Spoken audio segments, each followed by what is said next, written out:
नमस्कार छात्रों, इस वीडियो में आपको बताऊंगा कि विलोपन विधि से समीकरण को कैसे हल करना है। बिल्कुल आसान तरीका बताने वाला हूं, तो रिक्वेस्ट है वीडियो को आपको पूरा देखना है लास्ट तक। मैंने इस वीडियो में 2 समीकरण लिया है, दोनों समीकरण को हल करके दिखाऊंगा, ठीक है ना, और पूरा सिखाऊंगा, 100% गारंटी लेता हूँ। तो देखिए, पहला समीकरण मैंने लिया है कि 3x + 4y = 10। उसके बाद 2 समीकरण आपको देगा, तभी आप विलोपन विधि से हल कर पाएंगे। 2x - 2y = 2, ये पहला प्रश्न हुआ, ठीक। अब इसको मतलब हल करने का कुछ कंडीशन है, इसको आपको थोड़ा समझना होगा। अगर पूरा बढ़िया से सीखना है तो थोड़ा समझ लीजिए। ये जो समीकरण दिया है ना दोनों, ये इसको 1 मान सकते हैं, इसको 2 मान सकते हैं, ठीक। इसमें या तो आपको x को कटाना होता है या y को कटाना होता है, किसी एक को कटाना होता है।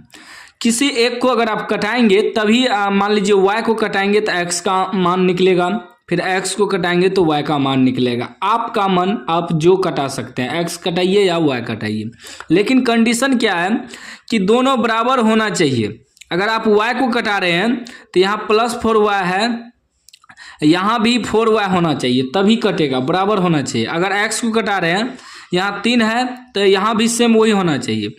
तो अगर सेम नहीं होता है तब क्या करना है, अगर बराबर नहीं होता है, और जब भी कटता है प्लस माइनस ही कटता है, ठीक ना, माइनस प्लस रहेगा तभी कटेगा, नहीं तो नहीं कटेगा। तो करना क्या है, इसे आपको बराबर अपने से करना होगा। अभी अगर समीकरण बराबर पहले से नहीं है तो आप कर सकते हैं खुद से। कैसे करना है, जैसे कि मान लीजिए इसमें क्या कटाना है, तो हम एग्जाम्पल के लिए इसमें y कटाते हैं, फिर दूसरा समीकरण जो हल करेंगे उसमें x कटा के आपको दिखा देंगे। तो y अगर हमें कटाना है, ध्यान देना है, अगर हमें y कटाना है तो यहाँ 4y है, यहाँ 2y है। तो हमें क्या करना होगा, इस समीकरण को 2 से गुना करेंगे तो 2 दूनी 4y हो जाएगा, तब तो कट जाएगा। और प्लस माइनस पहले से है तो आसानी से कट जाएगा, ठीक ना। जैसे कि मान लीजिए क्या है, 3x + 4y = 10, ठीक। क्या है, फिर दूसरा समीकरण 2x - 2y = 2। इसमें समीकरण 2 जो है नीचे वाला, इसको 2 से गुना करेंगे तो देखिए 2 दूनी 4x - 2 दूनी 4y = 2 दूनी 4। पूरे गुना जब भी होगा पूरे समीकरण होगा। अब देखिए +4y - 4y अब कट जाएगा। अब हल करेंगे, ये एग्जाम्पल के लिए हम आपको समझाए हैं, ठीक ना। तो इसे मान लेंगे समीकरण 1, ठीक। इसे मान लेंगे समीकरण 2, ठीक। अब देखिए करना क्या है, प्लस माइनस पहले से है, कट जाएगा आसानी से। लिखेंगे समीकरण 1 को तो गुना नहीं कर रहे हैं, क्यों करेंगे, क्योंकि तो पहले से संतुलित है, सिर्फ हमको 2 को करना है। समीकरण 2 को 2 से गुना करना पड़ेगा, ठीक ना, तभी ना हल होगा। तो लिखेंगे समीकरण 1 प्लस इसलिए करेंगे, प्लस माइनस पहले से है, कट जाएगा, तो कम से कम आपको प्लस करना होगा। अगर प्लस माइनस पहले से कट रहा है तो आपको प्लस करना होगा। प्लस समीकरण 2 समीकरण 2 को क्या किए हैं, 2 से गुना कर दिए हैं, ठीक ना। अब ध्यान से समझिए, इसको उतार देना है, ऊपर वाला को कुछ नहीं किए हैं। 3x + 4y = 10, ठीक। उसके बाद समीकरण 2 को 2 से गुना किए हैं तो 2 दूनी 4x माइनस है 2 गुना 2y, तो 2 दूनी 4y हो जाएगा, बराबर 2 दूनी 4। ध्यान से अब आपको समझना है, ठीक ना, क्योंकि अगर विलोपन विधि अगर सीख जाते हैं तो आपको आसानी होगा बोर्ड एग्जाम में सवाल को हल करने में, ठीक ना। बहुत सारे सवाल में इसका विधि प्रयोग होता है। अब देखिए प्लस माइनस पहले से है, कट गया, ठीक, प्लस माइनस 4y कट गया। अब ये दोनों यहाँ नहीं कुछ तो प्लस का चिन्ह है, जुट जाएगा। 4x और 3x दोनों जात है, 4 3 7x हो जाएगा। बराबर में क्या बचा, बराबर में 10 4 14 जुट जाएगा ना। अब देखिए जब हम x बराबर निकालेंगे तो क्या हो जाएगा, 14, आई गुना में है तो इधर भागा में आ जाएगा 7, 7 दूनी 14, 2 बार में कट जाएगा, यानी कि x का मान आपको क्या मालूम हुआ 2।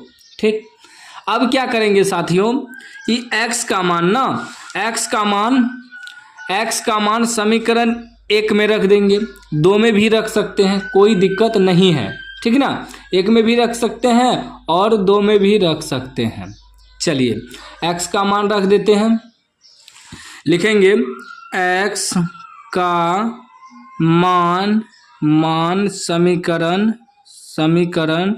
1 में रखने पर। ठीक, समीकरण 1 क्या आपका 3x + 4y बराबर 10, 3x + 4y बराबर 10। ठीक ना, अब देखिए 3x का मान कितना आया है 2, गुना कर देंगे 2, 3x है यानी कि 3 गुना x है, प्लस 4y बराबर 10, 3 दूनी 6 प्लस 4y बराबर 10। 4y का मान निकालना है ना हमें, 4y बराबर क्या हो जाएगा 10, ये प्लस में है तो उधर भेज देंगे तो -6 हो जाएगा। देखिए अंक वाला अंक के जगह आपको कर देना है। ठीक, क्या हो जाएगा 4y बराबर 10 में से 6 घटेगा 4, जब y बराबर निकालेंगे तो क्या हो जाएगा 4, ये गुना में 4 है तो भागा में 4 आ जाएगा, एक बार में कट जाएगा। अब x का मान आपको क्या मालूम हो गया, x का मान 2 और कोमा y का मान आपको मालूम हो गया 1, यही आपका आंसर हो गया। ठीक ना, इसी प्रकार आपको विलोपन विधि बनाना है। चलिए अब नेक्स्ट सवाल देख लेते हैं। जब हम दूसरा समीकरण लिए हैं तो इसको भी हम आपको हल करके दिखा देते हैं। ठीक है ना, दूसरा समीकरण है मेरा, इसमें हम y को कटाएं, इस वाले सवाल में हम x को कटा के आपको दिखाएंगे। करा x + y बराबर 5, इसको मान लेंगे समीकरण 1, समीकरण 1। ठीक ना, समीकरण 1 मान लेंगे इसको, और इसको मान लेंगे समीकरण 2। ठीक, दोनों सवाल हम आपको हल करके दिखाएंगे ताकि आपको बेहतर तरीक़ा से समझ में आए। ठीक, अब देखिए हमें इसमें x कटाना है ना, तो x पे फोकस करना है आपको। x जब हमें कटाना है दोस्तों, तो x कटाने के लिए इसमें क्या, यहाँ 2x है, यहाँ 2x होना चाहिए तभी ना कटेगा। तो अब देखिए हम क्या करेंगे, इसमें 2 से गुना कर देंगे, यहाँ समीकरण 1 को 2 से गुना कर देंगे तो बराबर हो जाएगा 2x, ऊपर वाला भी हो जाएगा और नीचे वाला भी 2x हो जाएगा। गुना तो होगा पूरा समीकरण, एग्जाम्पल के लिए हम आपको समझा रहे हैं। ठीक है ना, एगो, लेकिन इसमें कटाने के लिए प्लस माइनस भी चाहिए ना, यहाँ तो दोनों जगह प्लस है तो हमें समीकरण में माइनस करना होगा। कहाँ करना होगा चलिए हम आपको बताते हैं। लिखेंगे इसमें कितना से गुना करना होगा, 2 से गुना करना होगा तभी बराबर होगा समीकरण। लिखेंगे समीकरण 1 को 2 से गुना किए हैं। अब दोनों जगह प्लस है तो हम क्या करेंगे माइनस, यहाँ देखिए यहाँ दोनों प्लस माइनस पहले से था तो हम प्लस किए थे, लेकिन यहाँ दोनों जगह पहले से प्लस है तो हम माइनस करेंगे।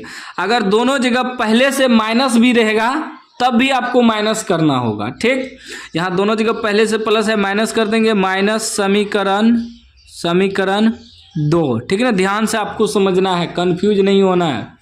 ठीक, अब देखिए इसको 2 से गुना किए हैं तो 2 गुना x क्या हो जाएगा 2x प्लस 2 गुना y प्लस 2 गुना y 2y बराबर 5 दूनी 10। ठीक, इसको कुछ नहीं किया उतार देंगे, 2x माइनस 3y बराबर 4। अब हम माइनस किए हैं तो यहाँ प्लस है तो माइनस का चिन्ह देंगे, यहाँ माइनस पहले से है, एक और माइनस नहीं देंगे क्योंकि ई माइनस मिला के क्या हो जाएगा प्लस, क्या हो जाएगा प्लस, और ये दोनों जगह पहले से प्लस है तो क्या देंगे माइनस। इसी चीज़ को आपको समझना जरूरी था, इसलिए हम इसमें x को कटा रहे हैं। ठीक ना, अब देखिए 2x प्लस में 2x माइनस में कट गया, अब ई माइनस नहीं रहा, ई प्लस हो गया, ई भी प्लस दोनों जुड़ जाएगा, 3 2 5y बराबर, अब ये देखिए 10 में से 4 घट जाएगा क्योंकि माइनस है ना, तो 10 में से 4 घट जाएगा, 6 बचेगा, और जब y बराबर निकालेंगे तो ये हो जाएगा 6, अब बटे में ये 5 आ जाएगा, ये y का मान निकला। तो देखिए इसमें x कटाए तो y का मान निकला, इसमें y को कटाए थे तो x का मान निकला था। ठीक है ना, आंसर वहीं जाता है। आपका मन आप जो कटा सकते हैं, x कटाइए या y कटाइए, बस आपको ध्यान रखना है माइनस प्लस का। अब इसमें x का मान रखे थे समीकरण 1 में, इसमें y का मान रखेंगे, लिखेंगे y का मान समीकरण 1 में रखने पर, ठीक है ना, 1 में भी रख सकते हैं, 2 में भी रख सकते हैं, कहीं भी रख सकते हैं, आंसर वहीं जाएगा। समीकरण 1 है x + y = 5, x + y = 5। एक चीज़ और समझ लीजिए, बहुत लोग सोचते होंगे 2 से गुना करने के बाद रखेंगे, नहीं, जो सवाल में दिया था मूल समीकरण उसी में रखना है x का मान आपको, ठीक है ना, x या y का मान। तो y का मान इसमें कितना है, तो x + y की जगह आपको 6/5 बैठाना है बराबर 5। जब x बराबर निकालेंगे तो ये प्लस में उधर माइनस में हो जाएगा, क्योंकि अंक वाला एक जगह करना है, तो 5 ये उधर जाएगा तो -6/5 होगा, क्योंकि प्लस है ना। अब देखिए क्या हो जाएगा, x बराबर यहाँ नहीं कुछ तो 1 है, एलसीएम 5 आ जाएगा, तो ये हो जाएगा 25 25 -6। देखिए एचसीएफ एलसीएम आपको पहले से आना चाहिए, भिन्न का जोड़ घटा, ठीक है ना। तो x बराबर क्या हो जाएगा, 25 में से 6 घटेगा 19/5, और ये x का मान निकला और y का मान आपका निकला 6/5, यही आपका आंसर हो गया। तो उम्मीद है कि दोस्तों विलोपन विधि आप सीख गए होंगे, x का मान और y का मान निकल गया, ठीक है ना। इसी प्रकार आपको विलोपन विधि बनाना है। कोई भी डाउट हो आप कमेंट बॉक्स में पूछ सकते हैं, हम उनका रिप्लाई तुरंत देते हैं। चैनल को आप लोग सब्सक्राइब कर लीजिए।